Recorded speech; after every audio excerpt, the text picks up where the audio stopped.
So when the project is in the pilot stage, what we usually get is to play with the real world data.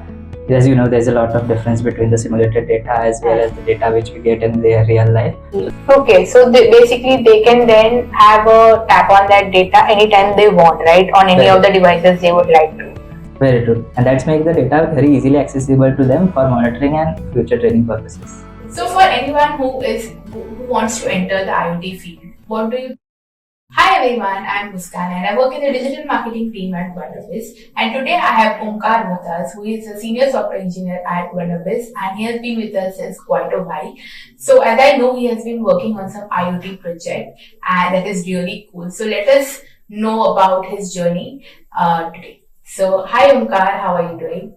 Hi Muskan, I'm doing very good. What about you? I'm doing good as well. Thank you. So please share your journey with us. How did you end up doing IoT and how has your journey been like at Wonderbiz? So when I initially got onboarded into this project, the project was in the development stage. Later, it got into the pilot stage where I got to interact with the end customers and got a real world experience over there. Okay, so as you interacted with the real end users, did it help you now that the project has been in the actual implementation state? Has it helped you in some way? Definitely, Muskan. So when the project is in the pilot stage, what we usually get is to play with the real world data.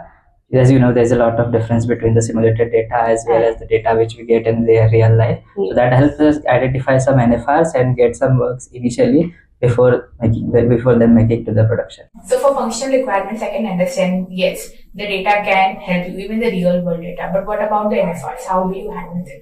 So there are a lot of NFRs, Muskan. I'll give you an example. So in simulated data, what we do is we have some VMs which are constantly generating some random data which simulates the real world use case. But in real life, there are a lot of things like power cuts happening over there, internet connectivity loss. So these kinds of things are very difficult to simulate. Okay. So these we identify on the pilot stage and we fix them up on the spot so that the solution works entirely without any interruptions. Okay, that's nice. So after making the changes with the real world data, how many times you had to go back and forth? Or was it like a continuous journey? How did it go? Like from simulated data to the actual real data, how was that journey? And how many iterations did you have to go through in order to get a perfect stage where you could actually implement it? Very good question, Muskan. There's a lot of interaction, trust me, with the customers for this kind of phase. Definitely, because we mostly work on the edge parts. So the deployment part takes a lot of time for the solution to work on the edge. Plus these devices are mostly in the remote areas, which usually have no to low, very low internet connectivity, which mostly uses satellite network connectivity as compared to our broadband internet connection. So we have to make a lot of interactions with them to get the solution installed, make it work properly, connect with the cloud to share all the data. Okay, so that's a great thing, right? From that you've experienced it from the pilot stage, so you know exactly what goes behind the scenes and everything.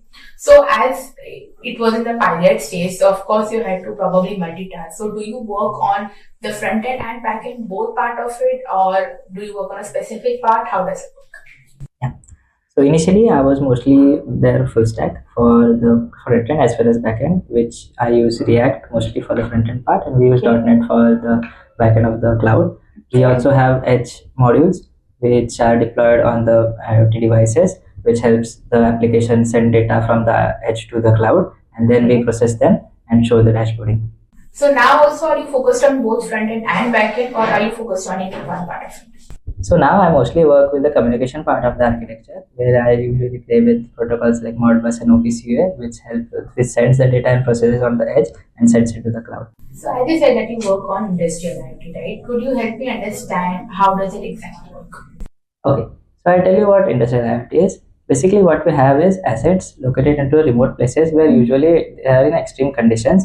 So what we do is we take this real-time sensor data from those assets, process them, send them to the cloud for better analytics and dashboarding, so that the users and operators can look into them and carefully monitor them. Okay, so basically they can then have a tap on that data anytime they want, right? On any of the devices they would like to. Very true. And that's make the data very easily accessible to them for monitoring and future training purposes. So that's great that they can tap into the data anytime they want. So does this also help with the predictive maintenance of those assets? Yes, definitely. So the operators can then make a decision using this data on how he wants to manage their assets. So your journey has been really interesting and insightful, Omkar. Could you share some of the challenges that you have faced and how you have overcome them and what have you learned from them? Yeah. So the biggest challenge is the number of communication protocols and number of tech stacks which is involved in this project. Okay, so I had to slowly build up all those things to get a full grasp of the entire architecture. So for anyone who wants to enter the IoT field, what do you think are the skills that matter the most to them, or any tech stack that they should focus on? In my opinion, you need to have a good understanding of .NET and Python. There are a lot of libraries which mostly focuses on these two languages for their development. So thank you, Omkar, for sharing a lot of details about the industrial IoT world. It has been great seeing your journey from shadowing till the execution part now. And I hope that all of you all also got to learn a lot of really cool things today. So thank you, Omkar. Thank you for having me. So we'll see you in the next episode.